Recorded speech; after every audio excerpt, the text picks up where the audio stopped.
जिस तरह से आपने शुरुआत में कहा हम्म। कि जेठ और उनकी दोनों जी बेटियां उनसे पूछताछ हो रही थी जी। और ऐसा नहीं है कि एक दिन पूछताछ होती है, 2 दिन पूछताछ होती है। ये खुद रिपोर्ट में सामने आता है, लगभग 20 से 25 दिन तक लगातार पूछताछ की जाती है और पुलिस हिरासत में ही उनकी दोनों बेटियां रहती हैं। तो क्या परिवार से वाकई कनेक्शन है? लेकिन इस बीच में मैं एक कमेंट भी मेंशन करना चाहूंगी जो आपको स्क्रीन पर दिख जाएगा, जी। जिसमें ये कहा जाता है, ये आदि चौधरी हैं जो कहते हैं कि पुलिस वाले कुछ नहीं करेंगे, किसी न किसी परिवार वाले को ढूंढकर उसे कातिल साबित कर देंगे और मामले को रफा दफा कर देंगे। लेकिन क्या कुछ और नजर आता है आपको इस केस में? देखिए, जाहिर बात है, लोग अपने तरीके से प्रतिक्रिया देते हैं, लोग अपने तरीके से अपने विचार साझा करते हैं और जो बात लोग यहाँ पर कह रहे हैं, देखिए अब इस मामले को हर तरीके से देखा जा रहा है कि क्या पारिवारिक तौर पर कोई इन्वॉल्वमेंट तो नहीं था, क्योंकि जिस तरीके से ये भी कहा जा रहा है कि जो गंगा बिश्नोई के बड़े भाई हैं, उनकी बेटियों से भी लगातार पूछताछ हो रही है।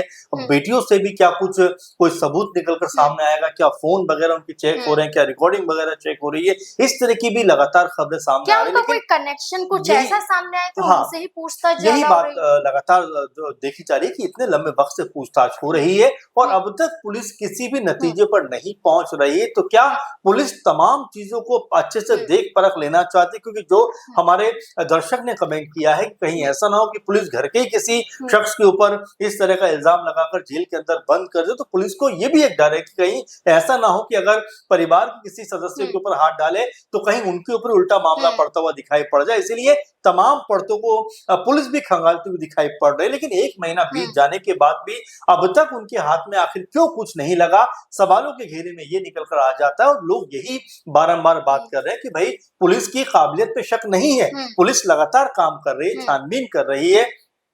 बहुत सारे जो संदेह के घेरे में लोगों से पूछताछ भी हुई है, लेकिन उसके बावजूद भी महीना भर बीत जाने के बाद भी क्या पुलिस के हाथ खाली इसलिए है कि पुलिस जो है कुछ चीजों को इग्नोर कर रही है? क्या दबाव में है पुलिस? ये सब बातें लगातार कही जा रही है। वैसे में पुलिस की तरफ से जो एसआईटी प्रमुख ने बयान दिया था कि देखिए पुलिस लगातार काम कर रही है, लेकिन ये मामला जो है ब्लाइंड मर्डर का मामला है, इसमें इतनी जल्दी नतीजे पर नहीं पहुंचा जा सकता। और वो ये भी कहते हुए दिखाई पड़े कि मान लीजिए किसी को अगर गिरफ्तार कर भी लिया, लेकिन अगर हमने उसका मामला ही उतना स्ट्रॉन्ग नहीं बना पाए, उस मामले में जो पहलू होते हैं वो हम ताकत के साथ में नहीं रख पाए, तो ये मामला अदालत में भी नहीं ठहर पाएगा। इसीलिए वो ये कह रहे हैं कि जल्दबाजी में केस बिगड़ सकता है, इसीलिए तमाम पहलुओं को तलाश के, देख के, जांच परख के उसके बाद में कोई बड़ा कदम यहाँ पर उठाते हुए दिखाई पड़ेंगे। तो ये सवाल लगातार उठता हुआ दिखाई पड़ता है कि क्या वो हत्यारा बाहर का ही था, क्या वो आसपास का कहीं का था, क्या वो गांव का था?